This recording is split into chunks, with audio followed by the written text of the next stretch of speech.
আজ আমি এনেছি একটা ভোগের রেসিপি।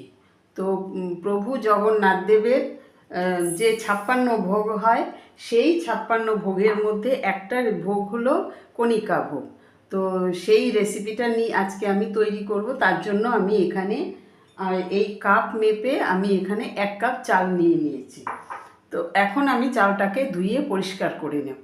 সেই সাথে আমার যে মশলার উপকরণ, সেই মশলার উপকরণের মধ্যে লাগছে এখানে গোটা জায়ফল, একটা বড় এলাচ, গোলমরিচ, এলাচ, দারচিনি, লবঙ্গ আর কিছু গরম মশলা আমি নিয়ে নিয়েছি। এটাকে আমি গুঁড়ো করে নেব। তো কড়াটা আমি বসিয়ে দিয়েছি। তো এখানে আমি 2 চামচ ঘি দেব। জগন্নাথ মহাপ্রভু জগন্নাথ দেবের ভোগ তেল দিয়ে হয় না, সবসময় ঘি দিয়েই রান্না হয়। তো এখানে আমি 2 চামচ ঘি দিয়ে দিলাম। তো ঘিটাকে আমি এখন একটু ভালো করে গরম করে নেব। ঘিটা গরম হয়ে গেছে। এখন আমি দিলাম 2টো তেজপাতা আর দিলাম কয়েকটা গোলমরিচ, গোটা গোলমরিচ। তারপরে দিলাম একটা বড় এলাচ, দিলাম এলাচ, দারচিনি, লবঙ্গ। এটা আমার হয়ে গেছে। এখন আমি এটার মধ্যে একটু কাজু আর কিশমিশ দিয়ে দিলাম, দিয়ে আমি হালকা ভেজে নেব।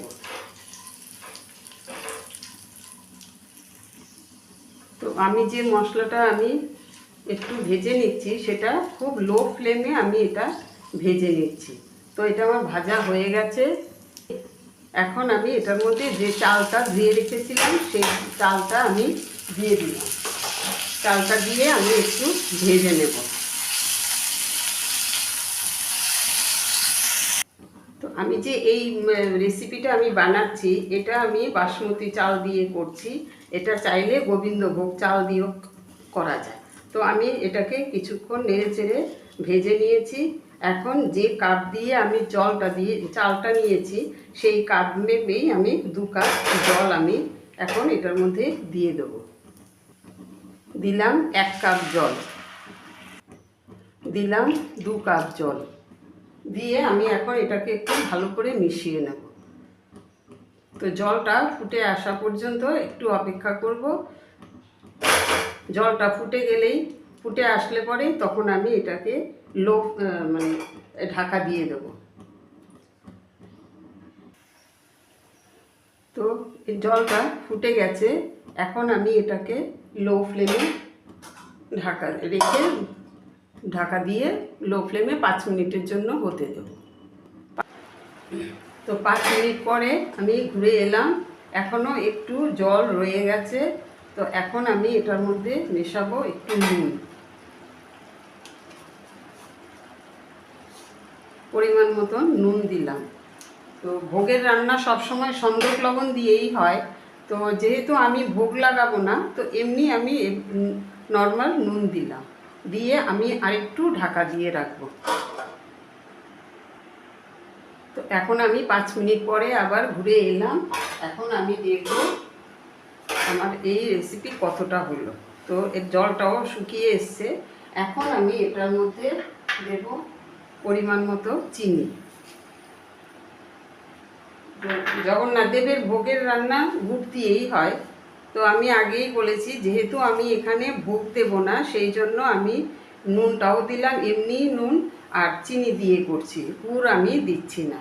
তো চিনিটাও আমার মেল্ট হয়ে গেছে। এখন আমি এটার মধ্যে দেব একটু এলাচ, দারচিনি আর জায়ফলের গুঁড়ো দিয়ে আমি আরেকবার মিশিয়ে নেব। সেই সাথে দেব আরও একটু ঘি, দিলাম আরও 1 চামচের মতো ঘি দিয়ে আমি ঘিটাকে এখন ভালো করে মিশিয়ে নিচ্ছি। ঘিটাকে মিশিয়ে নিয়ে আমি আরও কিছুক্ষণের জন্য একটু চাপা দিয়ে দেব। তো কিছুক্ষণের জন্য আমি আবার চাপা দিয়ে রেখেছিলাম। এখন আমি চাপাটা সরিয়ে দিয়ে আমি দেখব কতটা হলো। তো যেটা আমি বানাতে চেয়েছিলাম কণিকা ভোগ, সেই ভোগ আমার কমপ্লিট হয়ে গেছে রেসিপি। এখন আমি এটাকে সার্ভ করে নেব। তো মহাপ্রভু জগন্নাথ দেবের কণিকা ভোগ আমার কমপ্লিট হয়ে গেছে, আমি সার্ভ করে নিলাম। এখন আমি নিজেই টেস্ট করে আপনাদের বলবো এটা কেমন হয়েছে। সত্যি দুর্দান্ত হয়েছে। মহাপ্রভু জগন্নাথ দেবের যে একটা মহিমা, কি সুন্দর অপূর্ব রান্না হয়েছে।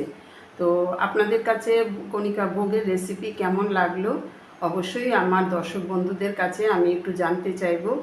আর সেই সাথে আমার সমস্ত দর্শক বন্ধুদের কাছে আমার রিকোয়েস্ট, আপনারা আমার চ্যানেলটাকে সাপোর্ট করবেন। ইউটিউব, ফেসবুক দুটো চ্যানেলকেই আপনারা একটু সাপোর্ট করবেন, আমার পাশে থাকবেন।